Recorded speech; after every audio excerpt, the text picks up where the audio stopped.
So this is Mission Impossible 5 Rogue Nation, where the team have to effectively fight a new organization known as the Syndicate. This is where Tom Cruise did one of his most ridiculous stunts. He's literally hanging off a plane, an army plane, as it takes off. This is actually him. This is the literally in the first part of the film, like immediately. So normally they build up to stunt. This is him just jumping into the stunt immediately. So the IMF are facing their deadliest challenge, and Ethan has to undercover the existence of the Syndicate, which is like a shadow rogue organization that operates around the world. The IMF is officially disbanded. It's got no backup, so he's got to bring together a bunch of trusted buddies, including Simon Pegg as Benji, Ving Rhames is back as Luther, and to stop the Syndicate before they kind of cause chaos. It's a little bit like, imagine Bond and you've got Spectre, a bit like that. Load of stunts, pretty cool, spy stuff, intricate plotting, makes this kind of interesting. I mean, his iconic scene here with the hanging off the side of a A400 plane, it's like a military plane, is himself is kind of nuts. I mean, he spent months training with skydiving folks and aerial rigging folks to sort of get this done. Chris McQuarrie, who's obviously a legendary guy who is now the recent director, you know him now doing all the Mission Impossible films, he came on board. He was also the writer. He wrote a little film called Usual Suspects. Bryan Singer was the director of that, and that kind of launched his career. He's a great, incredible, talented guy as a writer, first and foremost, and then became a director as well. He's collaborated with the Cruise on Jack Reacher before, which is obviously the famous series of books, which is now a great TV show. It's interesting with Jack Reacher's character is actually meant to be this huge guy, ex-army huge guy, and the TV show guy, the actor, is massive, but Cruise is not so big, but he did bring gravitas when they made Jack Reacher and the second Jack Reacher film. Probably the only guy who could do that, actually, for his size.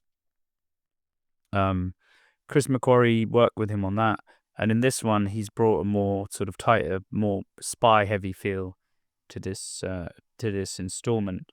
Rebecca Ferguson, who played Ilsa Faust, this has kind of launched her too. She ended up doing many films, many more Mission Impossible films, many more TV shows such as Silo and Apple.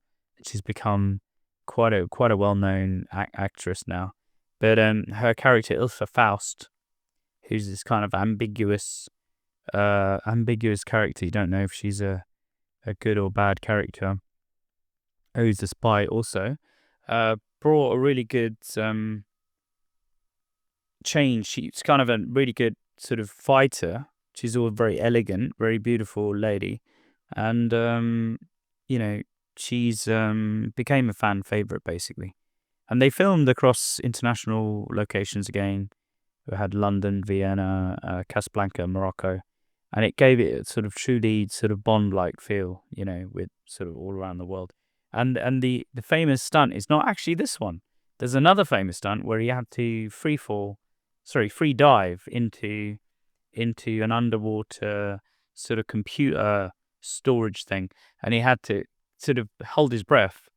And when training with a world-famous freediver, he shot it using real freediving, but a bit of CGI to enhance tension, but ultimately tried to use practical effects over green screen. And incredible stunt. I think he learned how to hold his breath for over 6 minutes during training. Wasn't a Guinness Book of Record, but he for a non-professional diver, albeit even a non-professional free diver, to do this stunt full costume, it's quite rare for an actor to do that. So he worked with the freediving champion Stig Severinsen, I think, to train his lungs and learned how to, reduce his oxygen requirements and expand his lungs a little bit. And they took multiple takes to sort of control, the safety and also, any issues around side effects around it. Cruise's commitment to making it himself, again, just one of the longest underwater action sequences done by an actor without oxygen assistance, was incredible, really. So although he didn't break a record, he basically set it in terms of, endurance. It's just on set, it's just incredible, really. So that's amazing. This is the introduction of the Syndicate. And what I like about this is that they effectively did introduce the Syndicate right at the end of the previous film. Right at the very end, if you remember. And which I think was it number 4, which is Fallout, I think. And he basically gets sort of told, "Oh, your mission should," and they start talking about it. And then in this one, you sort of get introduced to the Syndicate, and he has to kind of track them down. You got the bad guy.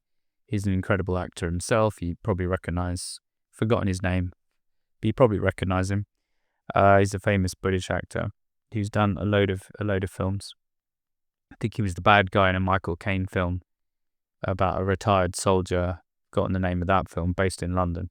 But he played the bad sort of crazy guy in that. And he's been in various TV shows too. Forgotten his name. Trying to remember it.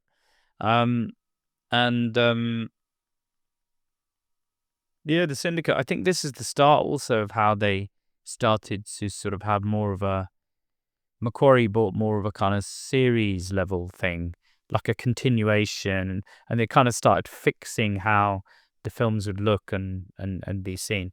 And I think the previous film kind of slightly did that. And then this one almost kind of fixed it, So this is Mission Impossible 6, Rogue Nation. Sorry, Mission Impossible 5, Rogue Nation. And I really like it. Check it out, and I'll see you on the next video. Bye for now.